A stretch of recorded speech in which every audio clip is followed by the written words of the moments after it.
All right, our first candidate is John Sweet, and he is running for County Commissioner, position number 2. And he is going to introduce himself to you all and tell us why he is running for the position and his qualifications, and then I will be asking him a series of questions. You can start, John. Well, thank you. Thank you to the League of Women Voters for sponsoring these interviews. I think it's very useful to all our citizens to be able to watch interviews like this. So to start with, why am I running? I've grown up in this county. I was born here quite a few years ago. I love this place, and I have enjoyed the role of county commissioner. I think we've done some good things for the county, and there's some work left to be done, and I'd like to be a part of that. But experience-wise, I've been around here for 82 years, so I have a pretty broad range of experience. Educationally, I finished school, high school in Bandon, and then went off to Oregon State, where I got a degree in forestry, spent a couple of years in the service, came back, got a second degree in business administration, went to work in the forest products industry, worked then with Sauce Brothers, whose main business was hauling lumber and plywood to Southern California, to the Hawaiian Islands. Worked with them and lots of the mill customers we had for 38 years. And along the way, was pretty involved in civic affairs, helped get the Boys and Girls Club funded and started, not the club itself, but the new clubhouse. Served on the Ford Family Foundation Board of Directors, was a director at 2 banks, Western Bank and Security Bank, at different times, of course. Retired.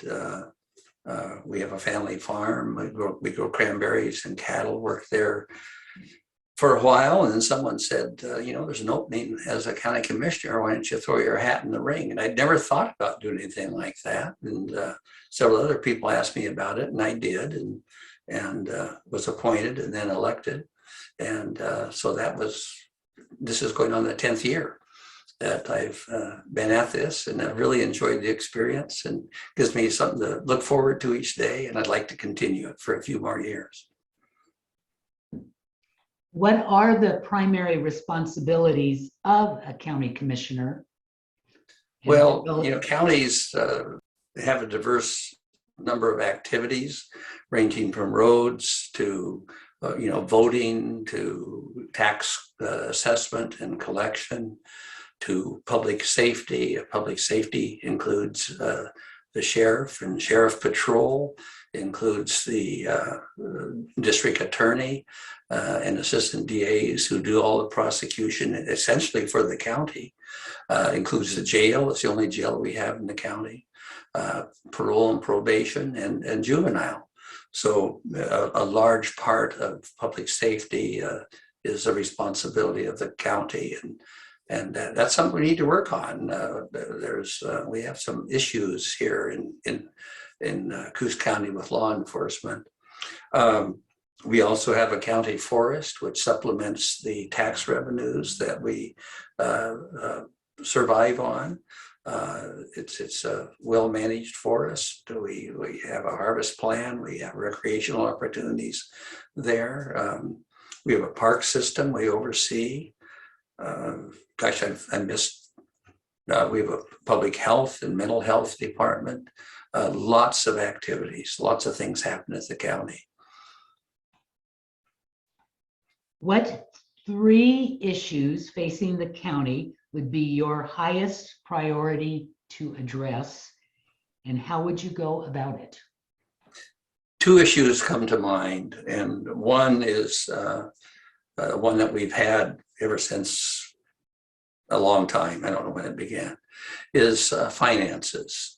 We have, at one time, we enjoyed a share of a lot of the federal forest lands, the revenues from those federal forest lands, but those disappeared, I think, starting in the 80s. And so we've had to learn to live without those. We have a tax rate that is very low. Our operating tax rate is second lowest in the state. When we had all the timber revenues, we didn't need a high tax rate to operate the county, but those disappeared. And so that left us in kind of a bind financially. I know one time the county had some 550 employees. Today we have 330, and we're hard pressed to afford that. We can't cut much more and still provide the services that the counties are supposed to be providing. So we've done a lot of work over the years in generating non-tax revenues. We've been able to wean some of our departments from using tax dollars to support themselves. The solid waste and parks departments are examples of that. They used to require quite a lot of tax money, but now they are independent and even pay some of their own overhead to the county for the centralized services such as payroll, legal counsel, those types of things. So finances are a big problem every year. We're in budget session right now. We have a gap of over $1 million that we need to close. We'll figure out how to do that. But we do run, I think, by county standards at least, a very efficient county. I think I mentioned that our operating tax rate is the second lowest in the state and under 40% of what the state average is. So we're forced by that to be efficient, and that's good. Second problem that I think needs to be addressed is public safety. You know, the cities and the county alike both have patrols, but there's much more to public safety than that. You have to have someone to prosecute people who commit crimes. You have to have a jail to put them in if that's called for. You have to have a community corrections or a parole and probation department if that's what's called for. And you have to have a juvenile department. And those are all very expensive. Our jail alone costs more, even though we're not running at full capacity. It costs more dollars a year than we actually take in property taxes. So we've got to work hard, and we do work hard, and we've been successful at finding non-tax sources of money. I don't have a third one. Well, I do have a third one. I think we have a lot to be thankful for here first. We can't forget that. It's a beautiful place to live. We have lots of good things going on in the county right now. I think we're undergoing a period of really good change. We're attracting new citizens. We're attracting new businesses. We're attracting investment. And that's what we need. But why we need it is that in terms of incidence of poverty, these statistics change from year to year, but not too long ago, we were among the 8 worst counties in the state in incidence of poverty. And that's, to me, drives a lot of other problems. You know, when a parent or a man or a woman can't bring home a paycheck that allows them to feed their family or put a good roof over their head, it gets frustrating. And when there aren't job opportunities, they lose hope and things spiral downward. And so I think the third big problem is poverty. And the answer to that, I think, is investment and better jobs, well-paying family wage jobs. We lost a lot of those when the forest industry shrunk. It's not as important as it used to be. It's still a major contributor to our economy, but that left us in a hard spot in terms of family wage jobs. We're working hard to try to replace those, but you know, counties don't make the investment. We perhaps set the table to make it an attractive place in which to invest money, but there's a lot of opportunity out there, but there's a lot of competition for those investment dollars as well. So there's two questions that are kind of follow-ups to some of the things you have just mentioned. The first one is, what role should the county commissioners play in developing new industries and businesses in the county? And is that an active or a passive role? Well, I think it should be active. I think we should do our work to try to attract businesses here, and large, small, it doesn't make any difference. We need to be an attractive place. We have some limitations imposed on us by our state, I think. I think our planning requirements, our zoning requirements can be off-putting to a lot of industry.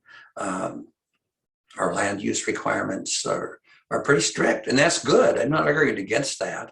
But I do think that they have to be reasonable, and people wanting to invest money should be able to get their answers quickly and swiftly, so that they can decide if they want to go ahead with the project or not. It takes sometimes years upon end to permit a project here, and markets change. People have, they have money to invest. They don't want to wait years, multiple years, to go through a process to be able to invest that money. So they lose interest and go someplace else. That's not good. But on the other hand, we have to have a balance. We have a beautiful place to live, and we need to protect that. And I think we can. I don't think it's all one way or all the other way. We've seen evidence of that. Our county forest, I think, is a good example. We harvest the forest for the revenues that help keep our tax requirements low.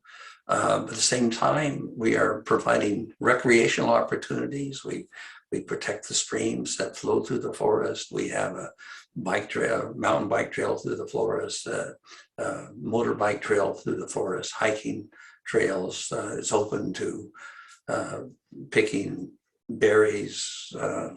We have a firing range out there. So there's lots of things you can do that so that you have jobs, but you also have jobs and recreational opportunities, but you also have a sound environmental program here in the county. What can the county do to help the unhoused population with issues such as shelter and physical and mental illness? That's a good question. I think everyone's searching for answers for that. The county has been fairly active in contributing to housing. A couple of examples: we have taken some land that we've received for non-payment of taxes, and we've made that available to housing groups, and hoping that one day they'll build low cost housing on that. The Inglewood School is an example of that. The county took it back for non-payment of taxes. It had been destroyed by fire. It was a mess. We collaborated with the city of Coos Bay, who had some money that they could use for cleaning it up. And now it's been cleaned up and leveled, and the city of Coos Bay has taken the lead on turning that into a low-cost housing project. So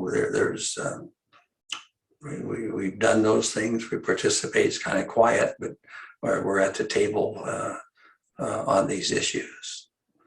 One of the things that people overlook when they talk about low cost housing is the impact that the fact that we've shut down so many of the forests that we have in the state, almost completely to logging, and that has created a real shortage in lumber supply, so that the cost of lumber, which just a little over a year ago was in the neighborhood of $330 a thousand board feet, is what I think today. I haven't looked at it real recently, but it was over $1,000 a thousand. That adds a lot to the cost of housing. So there's so many of these things that are tied together, and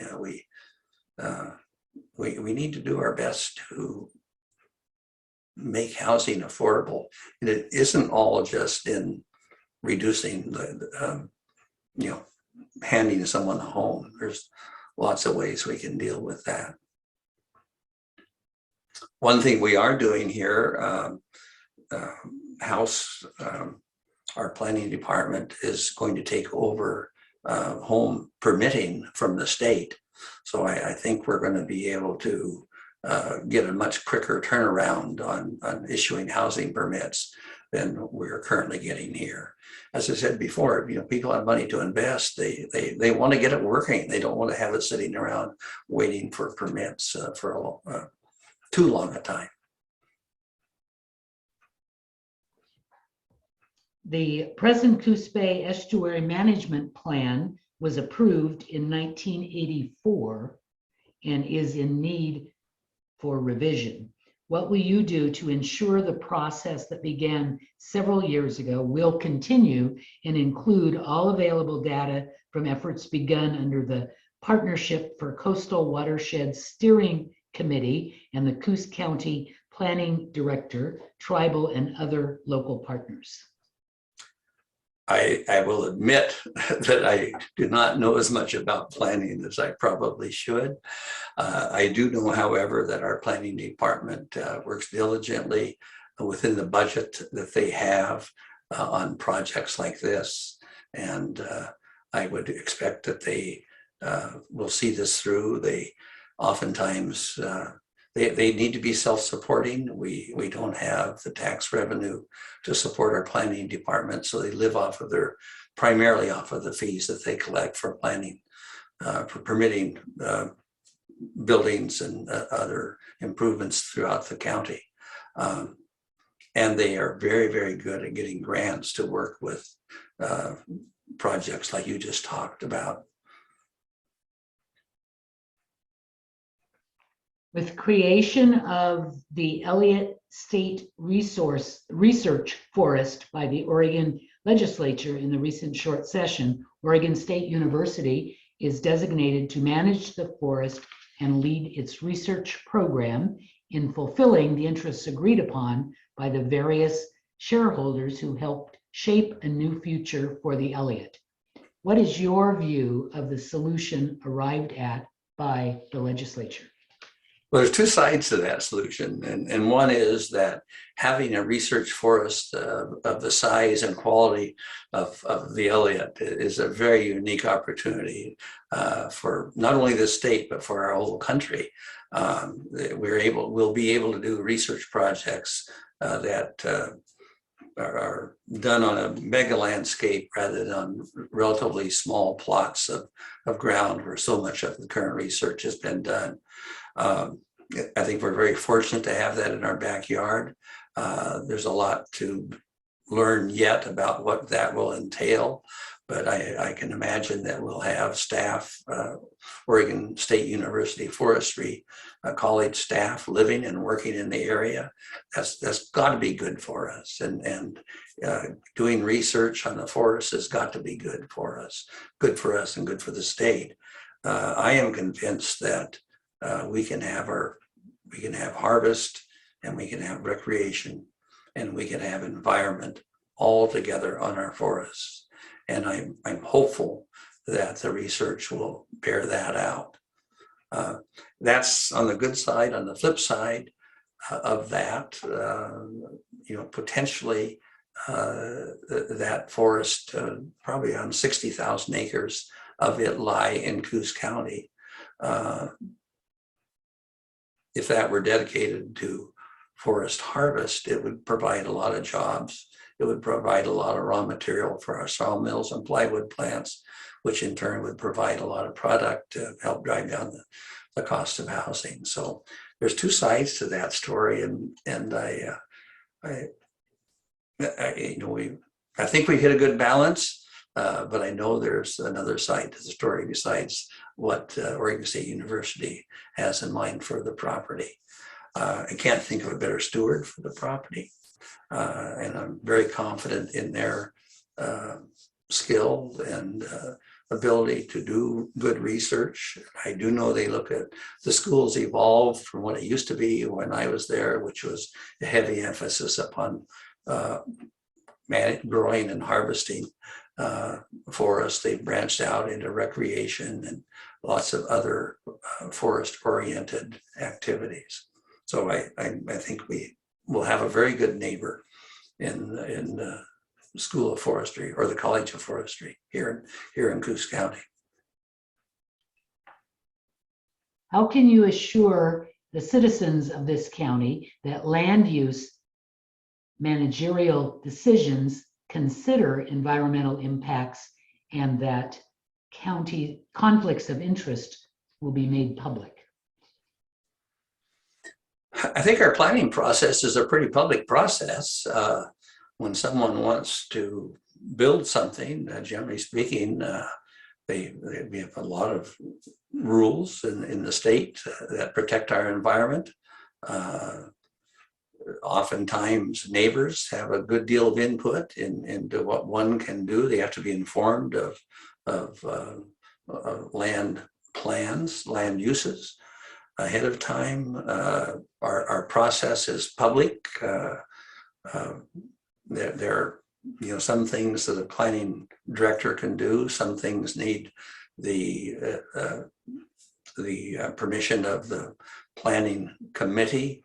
Others need the review by the Board of Commissioners. All of these meetings are public. No, it doesn't mean everyone always comes to them, but they are public. And by law, they're open, and that's very good. The county do to address climate change in comprehensive land use planning, especially concerning forests and water quality and quantity? I think there's a lot of controversy over this. It can get a little bit technical.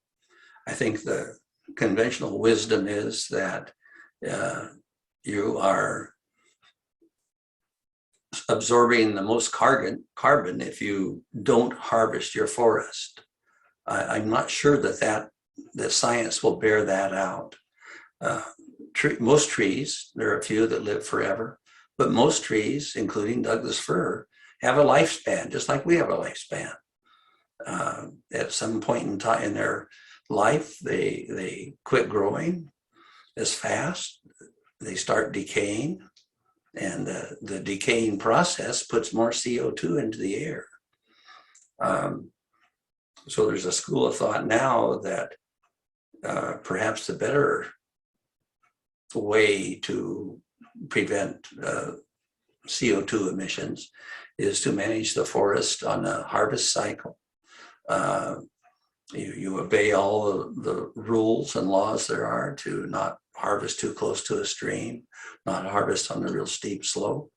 But after the forest reaches a certain age and before it starts to decay, you harvest the tree.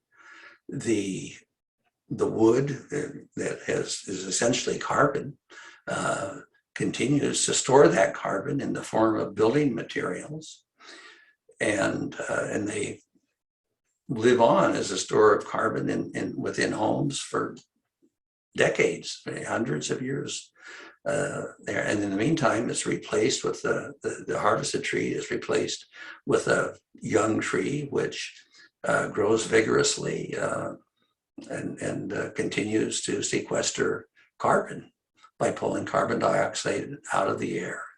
So and that's another example of the research that we need to do. I think it says how to best use forests to deal with climate change. There's a lot to learn. I do know this, that we've put a lot of our forest off limits to harvest. We continue to need wood to build homes, house our people.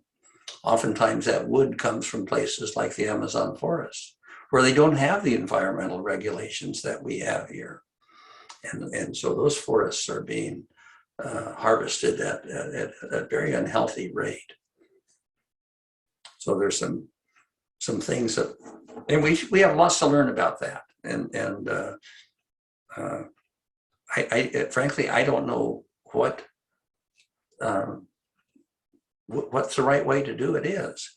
I do know this. I listened to a talk given some years back by a professor from Yale University, and he had some chair there.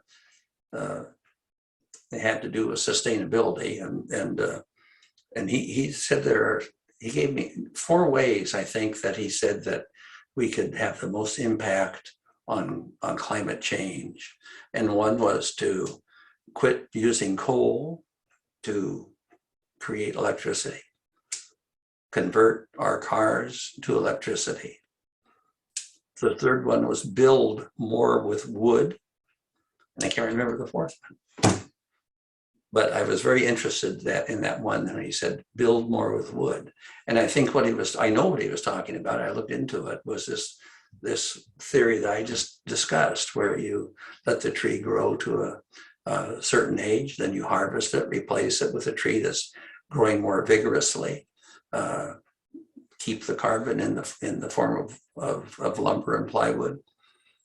So you're not, if you leave it in the tree rots, it throws CO2 into the air. And the study that they've done on this takes into account things like the cost, the carbon dioxide that is generated through harvest and manufacturing activities.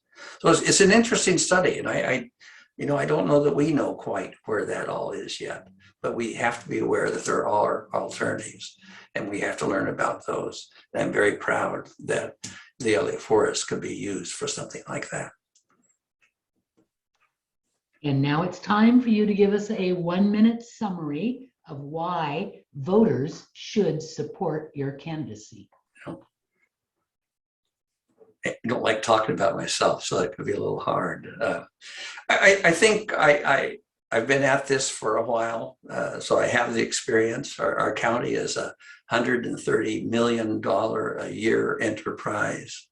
I think most people have no idea that our tax revenue is only $6 million a year. So we just don't tax and run the county. It's a big job finding the money to keep this county running.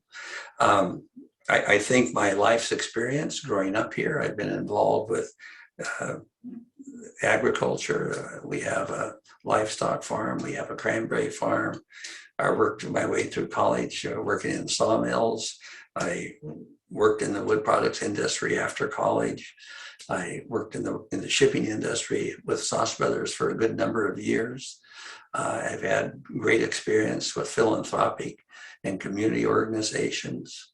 Had some experience in finance. I think I have an experience that is very, very useful in the running of this county. John, we appreciate your time and today, and this will be viewed by prospective voters in the weeks to come. So thank you very much.